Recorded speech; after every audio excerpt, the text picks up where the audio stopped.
Good afternoon. I'm Kim Maphis Early with the Center for Disaster Philanthropy. This briefing is the second in our series of Harvey funder briefings, and it's brought to you by the Center for Disaster Philanthropy and the Simmons Foundation. During each briefing, we'll be sharing updates about ongoing Harvey recovery efforts, and we'll be hearing from experts in a variety of disaster-related fields. Today, we want to focus on the impact of the hurricane on vulnerable populations. And during the briefing, we'll have opportunities for funders to share information about their work and ask questions of each other. As a reminder, before we get started, this webinar is being recorded, and it, along with a written summary, will be archived at the Simmons Foundation webpage in their initiative area on Hurricane Harvey. You can submit a question to our speaker for today or to your fellow funders at any time using the Q&A box at the top of your screen. Simply type your question and hit send. If you're interested to share the recovery work of your foundation, click on the icon to raise your hand, and when that time comes in our briefing, I'll share the microphone with you and we can chat. We're eager to hear from our funding partners and to provide an opportunity for other funders to ask questions of the briefing participants. We're going to begin today with a few news updates from funders who are investing in the Texas recovery. The first is from the Greater Houston Community Foundation. They have a $112 million Hurricane Harvey Recovery Fund that's entering its fourth round of grants to focus on housing, legal services, behavioral health, and unmet needs. The third round distributed $27.6 million to 28 nonprofits that are focusing on disaster case management, financial assistance, behavioral health, educational services, furniture, furnishings, and appliances, and basic needs. They've also funded a needs assessment by the Rice Kinder Institute. In other news, the Texas Tribune is going to be tracking dollars used for recovery and relief. Their report was last updated on January 30th. And you can find it at the link that we provided here on the screen. The Project on Government Oversight, or POGO, is now trying to track spending on all hurricanes. This is funded by the Laura and John Anderson Foundation. And our final update for today is that J.J. Watt, in his work, has distributed $31.5 million among 4 partners: AmeriCares, Feeding America, the St. Bernard Project, and Save the Children. All that money was going to be going out over 18 to 24 months. And the funds will be used to rebuild homes, restore child care centers, provide food, and address health needs. That's our update for this week. And so we want you to count on sending us information if you have it that we think can include in future updates, and we'll be doing our own research. Last week, we had our wonderful FEMA representatives, Jackie Covington and Denise Gilliam, with us to show us a little bit about the scope of the disaster. And now we've asked Tracy Brasher to share with us a little bit more about the recovery functions of FEMA and the work that she is doing as the Recovery Division Director for the FEMA Region 6. Welcome, Tracy. Thank you.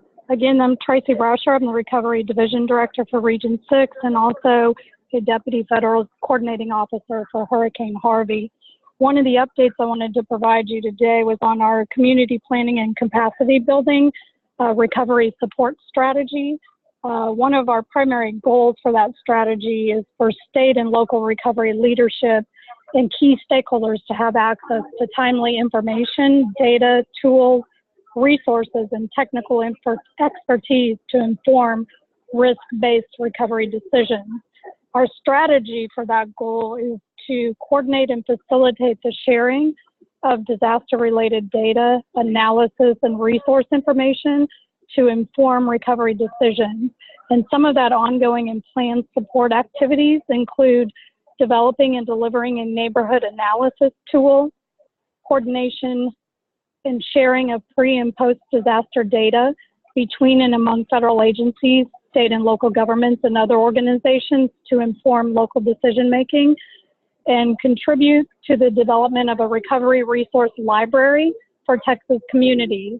The library is something that will bring together a range of information, including recovery guidance, risk vulnerability analysis, best practices, case studies, resource information, and other resources along that line. One other update that I wanted to provide is I think there was some information last time or some discussion about long-term recovery symposia. And some of the thoughts for that for Hurricane Harvey is that we're potentially looking at conducting 4 symposia over the impacted areas, which will allow us to minimize travel for the participants by spreading it out in 4 different symposia across the geographic area. Provide the same or similar information, obviously, to maintain consistency amongst participants. Texas A&M AgriLife Extension will be the lead, and community planning and capacity building will support those efforts. The planning team will consist of university representatives, COG representatives, state and federal members. The anticipated delivery for the symposias are over the March to April timeframe, and some of those topics and venues are really to be determined based on key local issues and needs being raised in upcoming listening sessions. Some of our goals and objectives for these symposias are to inspire hope, envisioning for a more resilient future, locals hearing from other locals and connecting with their peers, and providing access to resources and subject matter expertise during those symposias. Some of the other things I'd like to share with you is our transitioning shelter assistance population. As of February 8th, we had 9,037 households checked into TSA, which is our hotel program.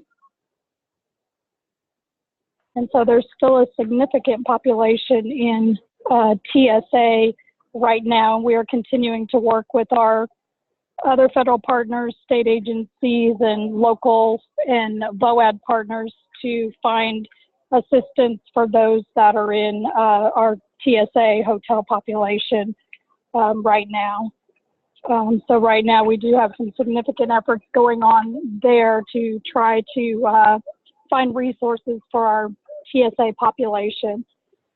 And since I only want to limit this update to the time allotted and leave some opportunities for questions, I'll hold there for any questions. Tracy, thanks so much. We know you have a busy travel schedule, and we really appreciate your calling in.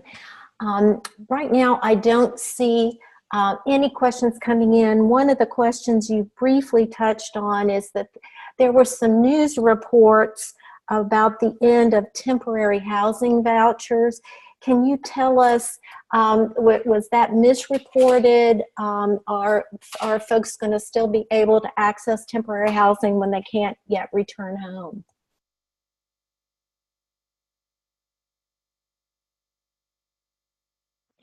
Sure. So one of the, I guess, parts to that is it depends on whether you're talking about FEMA's program or HUD's program.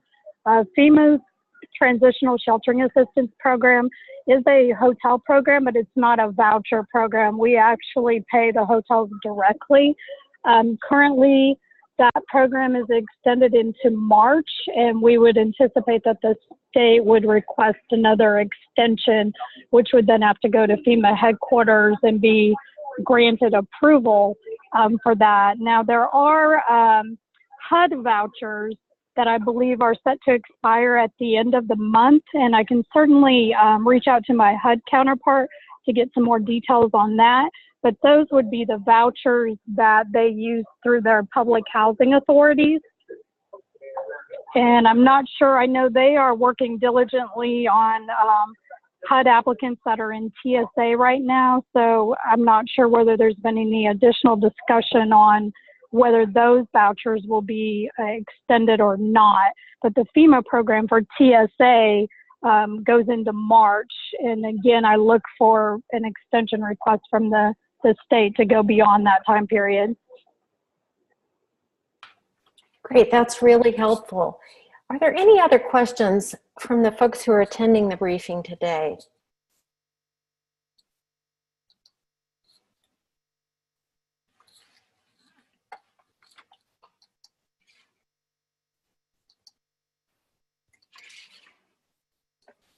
Well, again, I don't see any questions coming in, so we'll move ahead with our funder portion of this. But Tracy, again, our thanks for joining us in while you're on the road. We're really appreciative.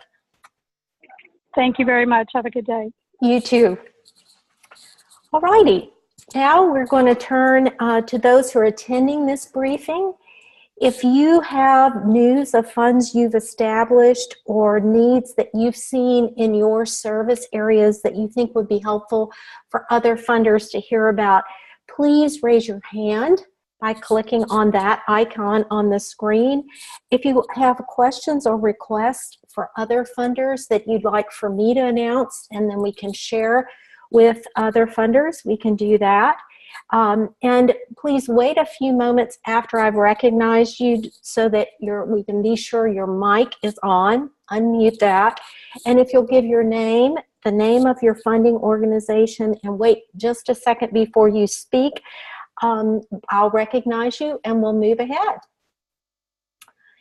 We have one funder, Chris Hensman, who is going to be speaking now, and I'll welcome Chris.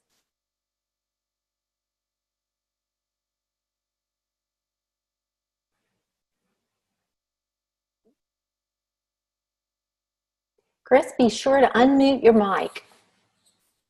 All right, sorry, my computer just had to catch up with you. Welcome. Thanks. I believe I was supposed to help provide an update from the Rebuild Texas Fund. We are a collaboration between the One Star Foundation and the Michael and Susan Dell Foundation. I think we have one of my colleagues from the One Star Foundation, Chris Bugby, also on the call. So Chris, if I get anything wrong, please correct me. We are really trying to cover the impacted region in Texas. We're working in 36 impacted counties.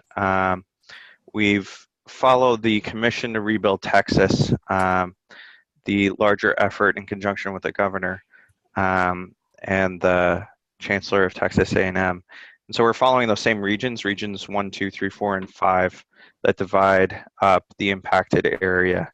And what we're trying to do is go down to a local community level and take a community-led approach to how we're deploying these funds. And so we've been traveling out to all of these impacted communities to try and meet with local community leaders to determine what the needs are. We are looking at needs across a variety of program areas. Those include housing, health, education, childcare, workforce, transportation, small business recovery, and community and economic development. I would note that we haven't been spending quite as much money in the Houston region as of yet, just because I think, as some of your earlier reports mentioned, there's a lot of private funding that's been focused on the greater Houston area. By my estimates, probably over $200 million. And so some of the other impacted regions, in particular the Golden Triangle region, or down in Port Aransas, Rockport, Refugio, other areas, there's far less funding that's been leveraged to help with the recovery effort there. To date, we've raised about $100 million, or sorry, $92+ million. And I believe we've made grants for about $11 million across all of those regions and program areas. If there are three things that I think really set us apart, it's that community led approach. So really trying to partner with communities to understand their needs. And we try to fill gaps and also to catalyze other stakeholders or add a unique value. So an example of that would be our partnership with the LIFT Fund by providing interest buy down and a loan loss reserve.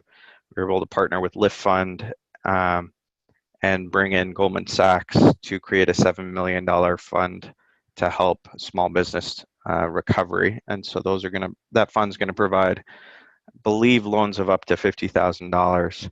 And with a $7 million fund, you can imagine that's gonna go a long way. So that's a little bit about our organization. Mindful of time, if there are questions, I'm happy to respond to those. Thanks, Chris. Do folks have questions for Chris? Are there questions for other funders, or do we have any other funders who'd like to weigh in and report on their funds?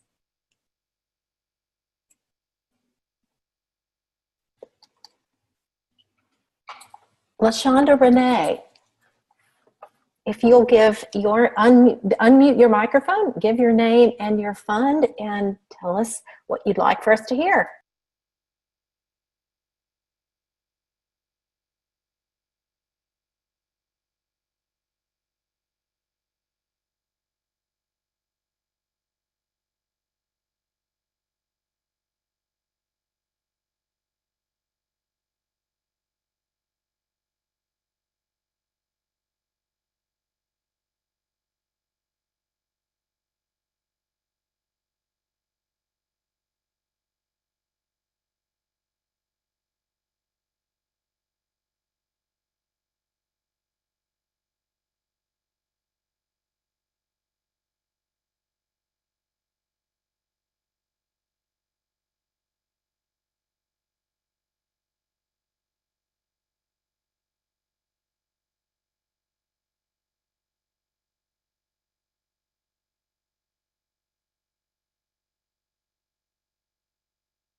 Alrighty, LaShonda, we've not been able to get your mic going, or you've chosen to mute.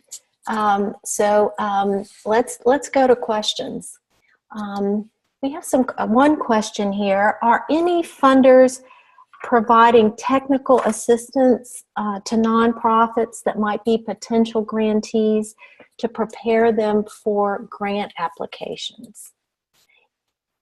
Either raise your hand so I can promote you to a speaker, or type in an answer and I'll read that for our audience.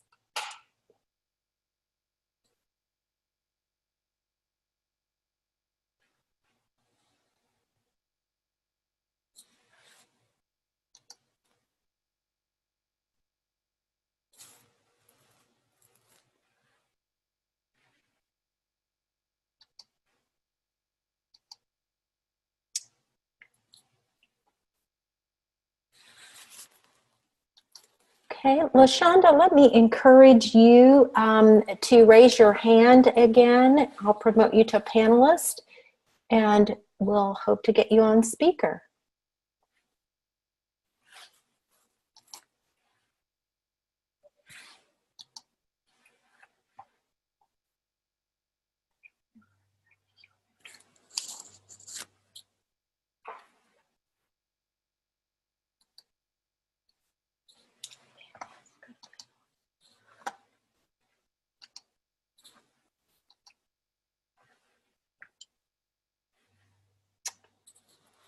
For some reason, we're not getting that sound coming through.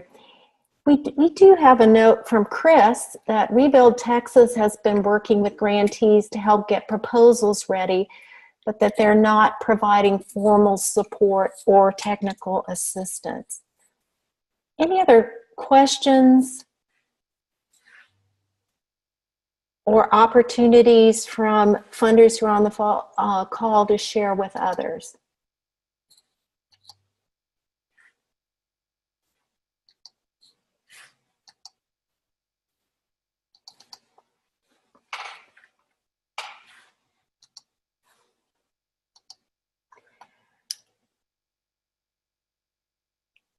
Chris has weighed back in on our conversation to say that Rebuild Texas has also been trying to encourage partnerships for lower capacity organizations to pair them up with larger organizations who might be more qualified to receive the grant or to write the grant application. Any other comments, questions, reports?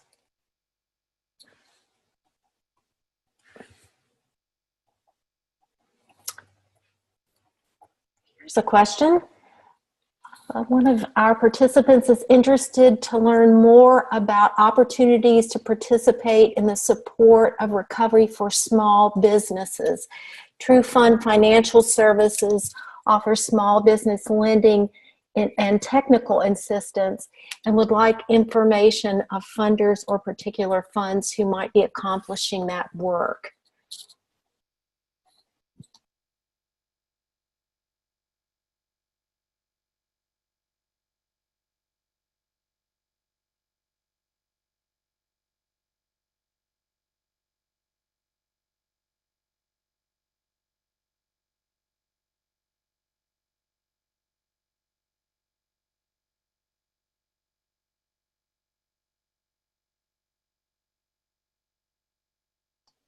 We'll wait a few seconds to see if there are answers to that. We also have Sally Ray from CDP's Hurricane Harvey Recovery Fund has mentioned that if their board approves funding for long-term recovery committees, some of that funding will go to support capacity building and could include staffing and training around grant writing.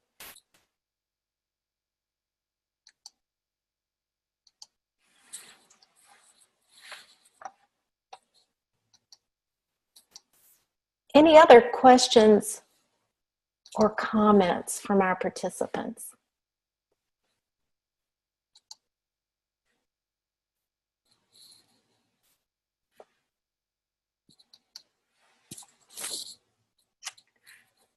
Great. You'll see my contact information at the end of our time together today. And if you want to email me any additional questions, I'll be happy to respond or to you directly or to find the answer for you. Now let's move ahead to our speaker for today. We're pleased to welcome Dr. Xiao Qi, who's the Vice President for Applied Research at the Episcopal Health Foundation. In partnership with the Kaiser Family Foundation, he's led a project that sheds light on Harvey's impact on vulnerable populations, which he's going to share with us now. And he's generous enough to agree to allow us to share his slide deck with you at the end of this presentation. So I hope you'll use this time not only to watch his slides and listen to him, but to take careful attention to him and not worry about taking notes. Shao-Chee, welcome.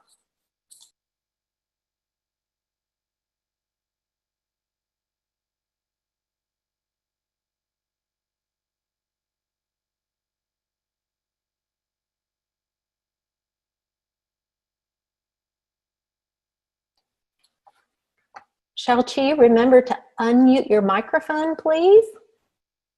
There we go.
Xiao-Chee, we can see your slides, but we aren't getting any audio from you. Can you hear me? Yes, there we go. Thanks. You know what? Let me just run through the slides, and then if you could navigate the slides from your end, I think they'll be fine, because I'm having problem navigating the slides on my computer. Okay, we will try to do that. Well, I'm not sure that we're able to do that from ours. If you can click on slideshow at the top. I did. And it didn't shift.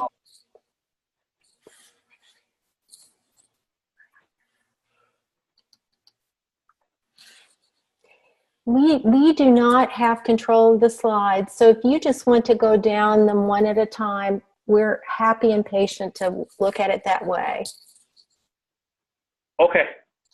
All right. And will folks be able to see the slides when I'm talking through them or no? Yes, we can see the slides. Okay, sounds good. Okay, thank you so much, Kim, and apologize for the slight technical delays.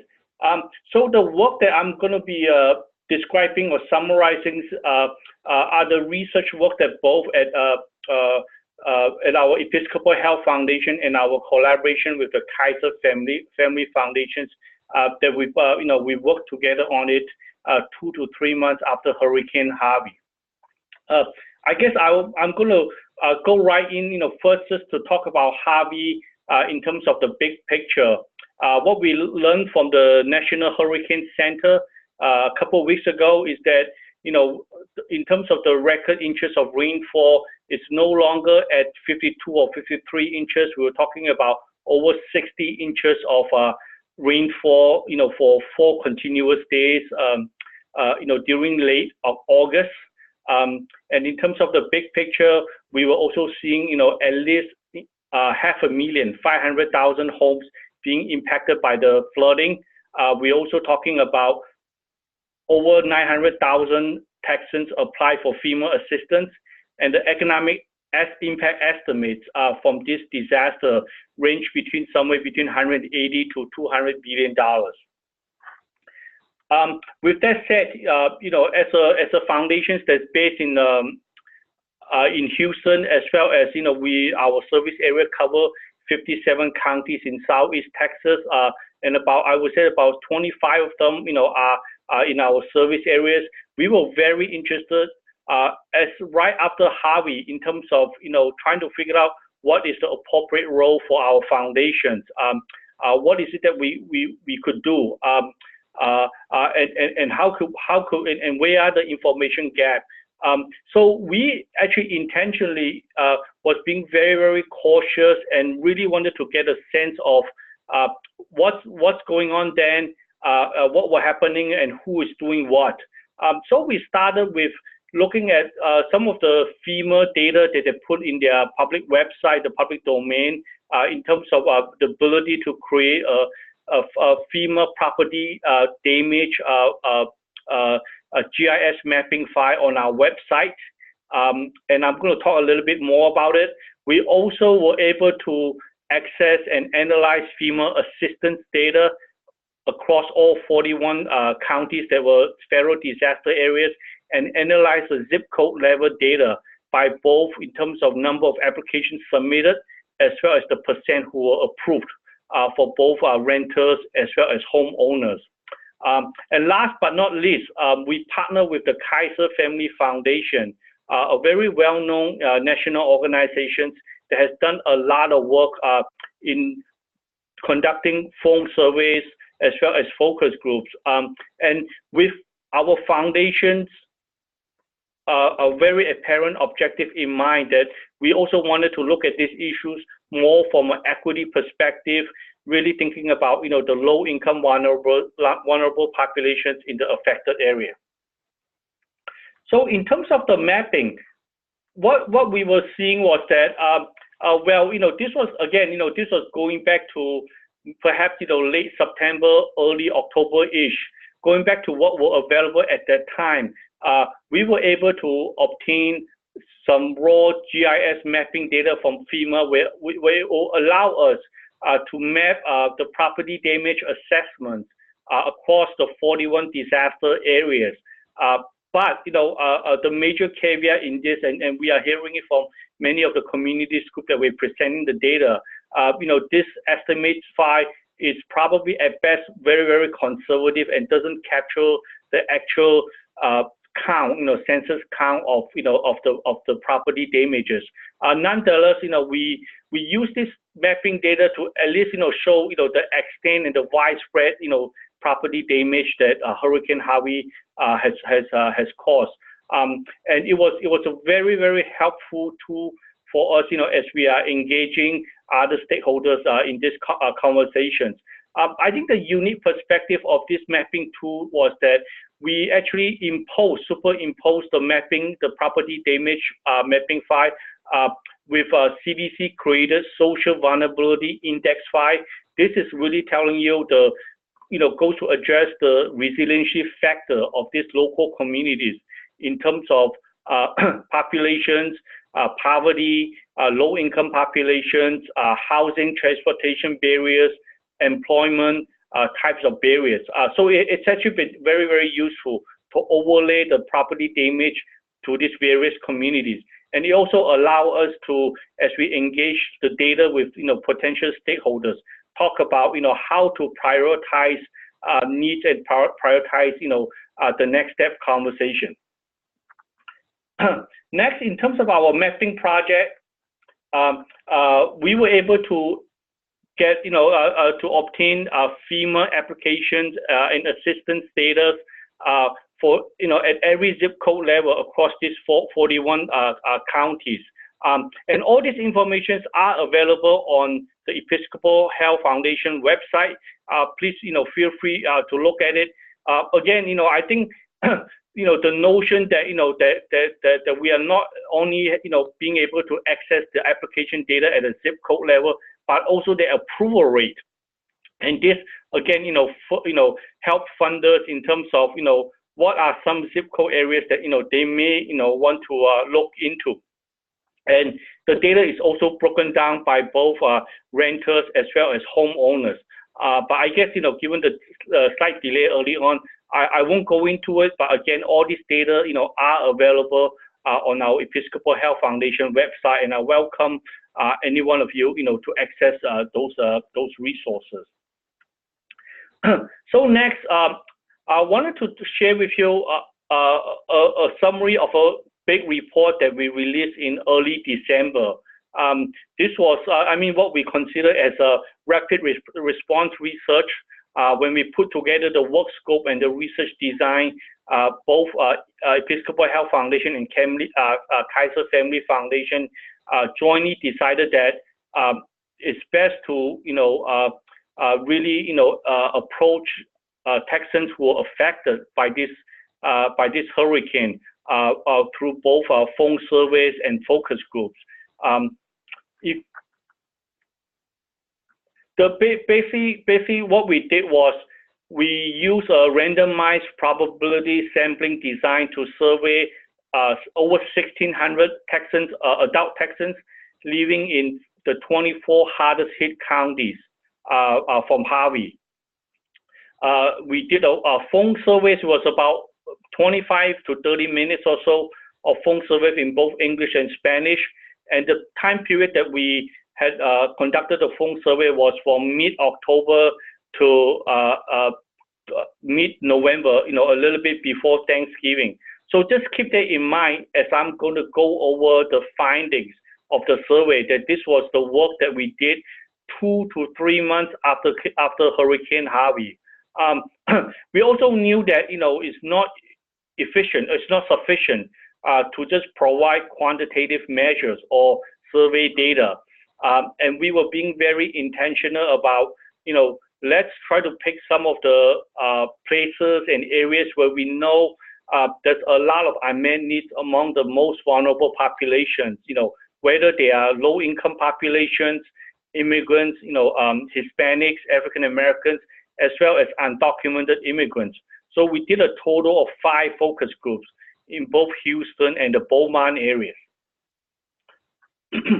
So in terms of the big picture impact, what we found, again, this is, just think about it, like 2 to 3 months after Hurricane Harvey, basically for every 3 Texans that we have interviewed in the 24 hardest hit counties, 2 of them, about 67% of the respondents, told us that there was still that they had experienced damages and losses in 3 major areas, whether their homes were damaged, or their cars or their automobiles were damaged, or that they reported temporary loss of income and employment.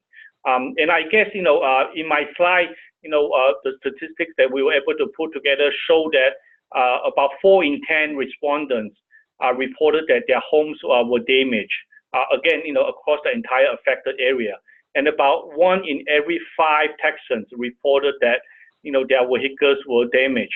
And also in terms of those that suffer temporary loss of income and employment, you're talking about close to 50%, or 1 in every 2 Texans. Yes, the timing of the surveys matters a lot, but this still shows the tremendous widespread impact of Harvey on the region.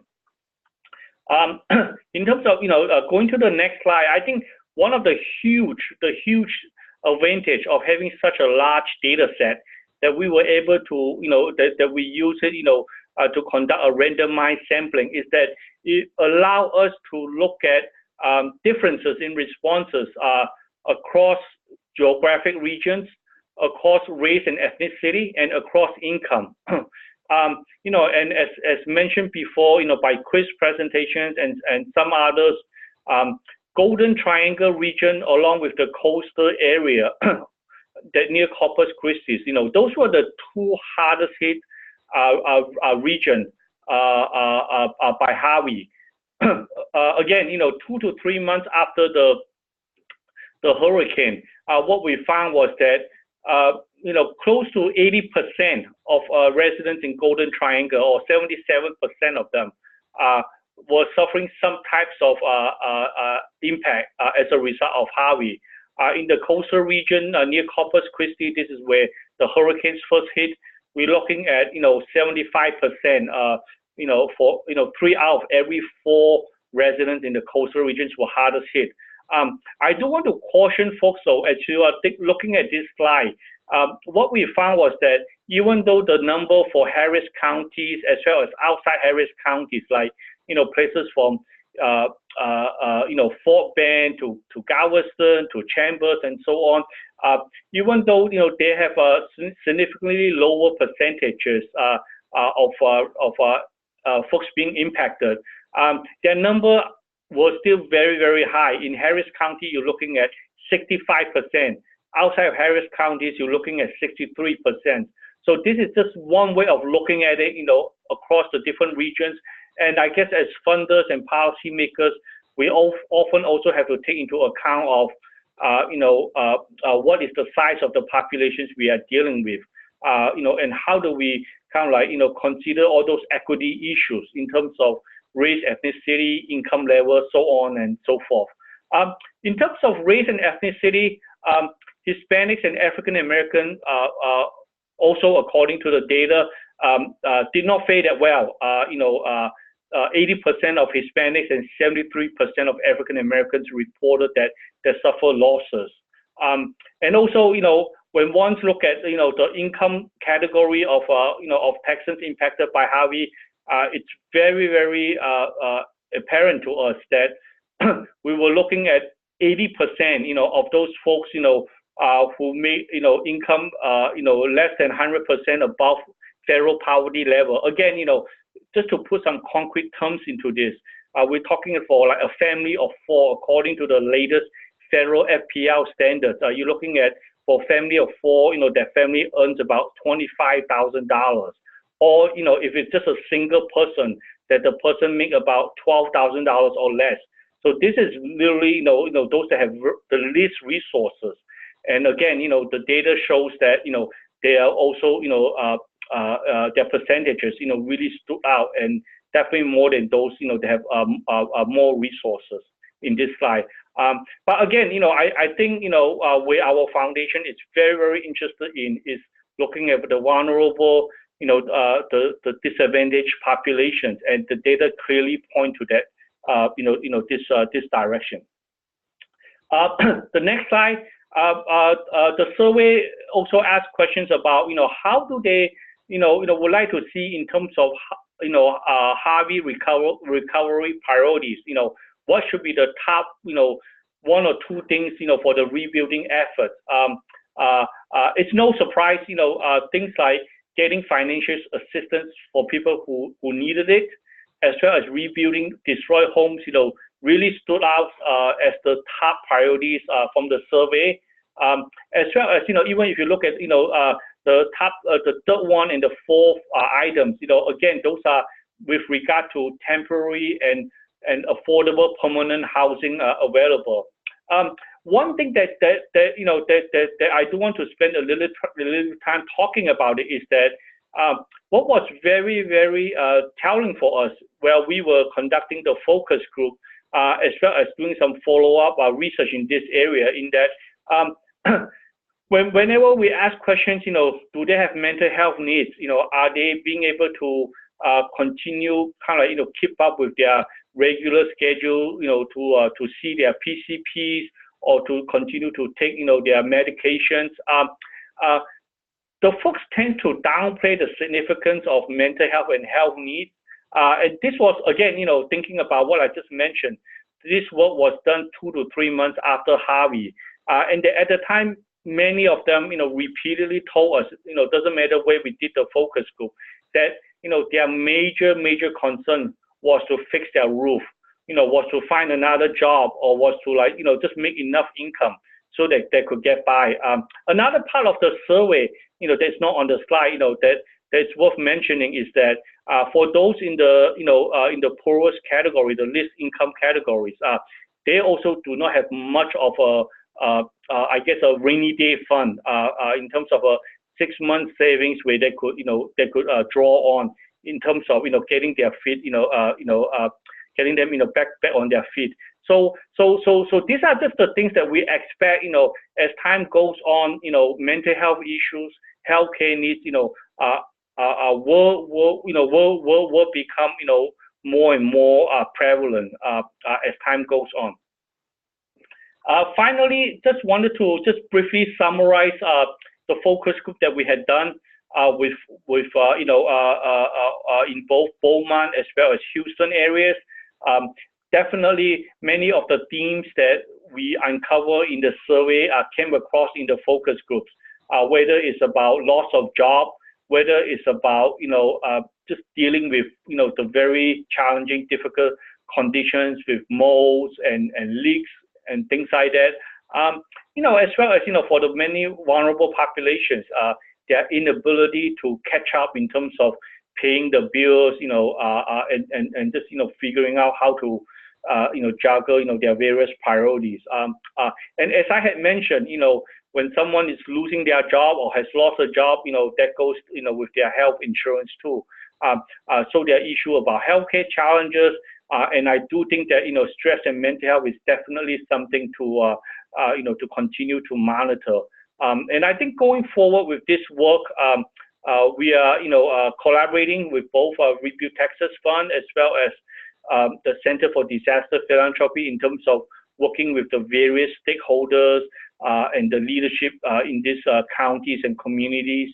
And we look forward to, to encouraging stakeholders to use the data. And I also welcome the news that initially Tracy had mentioned about local neighborhood analysis. I think the more data, the more information we know at the local community, the better it will get. I remember maybe about 3 weeks ago, Chris and I were at a meeting with stakeholders in Wharton County, a neighborhood in West End, a side of Wharton, where about 500 houses in that neighborhood, and about 98% of the houses were completely destroyed. And you got a group of very dedicated stakeholders talking about what's next and how could they really pull this together. So going forward, our foundation will continue to monitor what's going out, what's happening in these various communities. we are committing to continue the survey work and the focus group research, hoping around the 1-year anniversary that we will be releasing some updates about what we found, what we heard in these various communities. And we look forward to partnering, to engaging, and also to help answer any questions funders, stakeholders may have about the data. And as I mentioned to Kim early on, we are not interested just to not share the data or any of the information. All our stuff are on the website, and I strongly encourage any of you or to reach out to me or any of our staff, as well as accessing our report. And in my last slide, I will there are contact information as well as both the reports and mapping tools. And I hope this is kind of a very give you a very brief overview about the extent, the size, the scope of Harvey damages, across, the entire 41 counties in Texas. Thank you for listening. Thank you, Xiao-Chee. I think you've done a good job of transforming data into compelling stories about not only what Texans are facing now, but what they might be facing in the future. And that will help all of us as funders make good investments that will strengthen the communities over the long term. We have national funders on the line today, as well as local funders. And one of the questions from someone not as familiar with the geography of Texas is, what are the boundaries of the region you're calling the Golden Triangle? Sure. The Golden Triangle, it depends on how one look at it. I think, for our own study's sake, what we did was we actually were combining Beaumont, is located within Jefferson County. So we included Jefferson County, Houghton County, as well as Orange County. Or other words people use are the tri-counties, in that region. But, the kind of like the big population concentration areas are Beaumont, Orange, and Port Arthur. Thanks. Anybody else have a question for Xiao-Chee?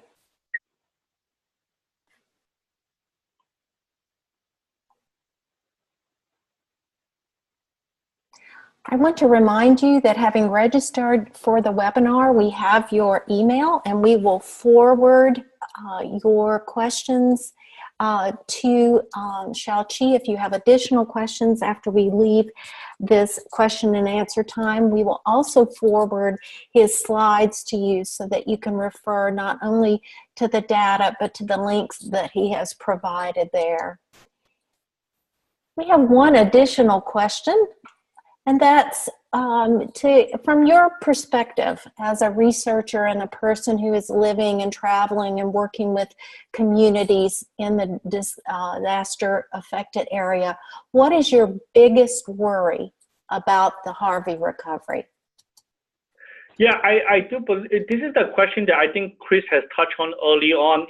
Is the very, very uneven community infrastructure and capacity in terms of dealing with the recovery. I mean, we know full well, in many of the urban areas where there are, many more of the universities, the researchers, the data infrastructure, it's a lot faster, for, let's say a city or county government or with some research institutes, to come up with a very, very data-driven, evidence-based responses, even in terms of mapping analysis. And then there are communities that we've been to, that we went to, that, literally have close to nothing in terms of data and infrastructure. In fact, I still remember, the trip that we made, that Chris and I made to Wharton, where, one of the superintendent of the district was telling me then that, wow, your data is great. I'm right now using it, for the $7 million grant that I'm applying, to the Texas Department of Education, to rebuild my cafeteria. My cafeteria was completely destroyed as a result of Harvey, and that, she had no idea where her students go for during lunch recess right now. So I think that's something that, as funders, we need to be more keenly aware about, how we could help, in terms of improving and strengthening the capacity and readiness of these various affected areas. And keep in mind, many of the counties outside of Harris counties, nonetheless, are rural counties where, talking about social vulnerabilities, many of these communities, were already having like big issues in terms of, hospital closures, in terms of, lack of, sufficient health care and mental health resources. So I think going forward, this is definitely something that, it's worth learning. And I guess to my point early on is that it's not that, and we should not at all downplay the significance of, of Harvey, its impact in Houston and Harris counties. Definitely, as the largest county in the affected region, it also suffered its great share. But I think there's definitely a lot of learning, a lot of support, that we could do as funders to improve our coordination, communication, and planning. Thanks. I think that speaks well to these continuing funder briefings too, because it allows us to learn over time how funds are being spent and shared in different communities, and to adapt our own funding strategies to make, as we see areas where there's not been the directed funding that would allow them to recover and to recover well. Any other questions for Xiao-Chee?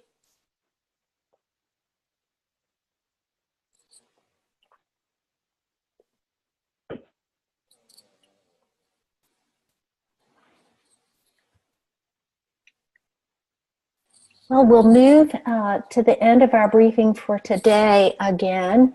Shao-Chee will ask that you would stop sharing your screen so that we can move back to our final informational slides. And as a reminder, we'll send this slide deck to you as registrants for this time.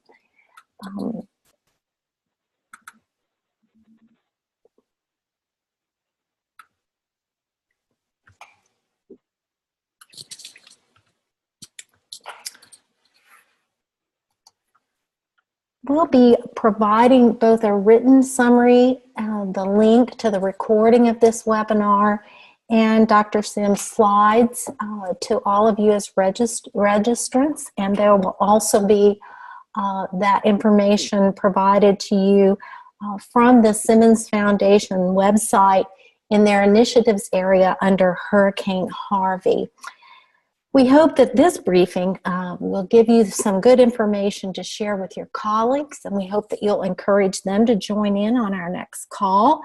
And if there are other philanthropic organizations that you think would benefit from these briefings, please share the invitation to our next briefing with them.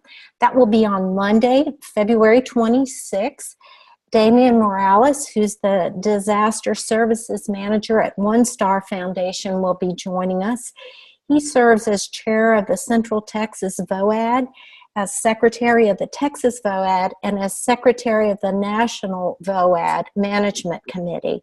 So we believe he has a peculiar perspective on what's happening on the ground with those volunteer organizations who are helping in the recovery and what their needs may be. We want to thank again Tracy and Xiao-Chee for taking the time to share the information that they had with us, and to the Simmons Foundation for being our partner in support of these briefings. And if you have questions that were not addressed during today's briefing or that are not addressed in our follow-up written summary and slides, you can email them directly to me at kim.maphisearly@disasterphilanthropy.org. Thanks for joining us. We'll see you again in 2 weeks. Have a good rest of your afternoon. Bye.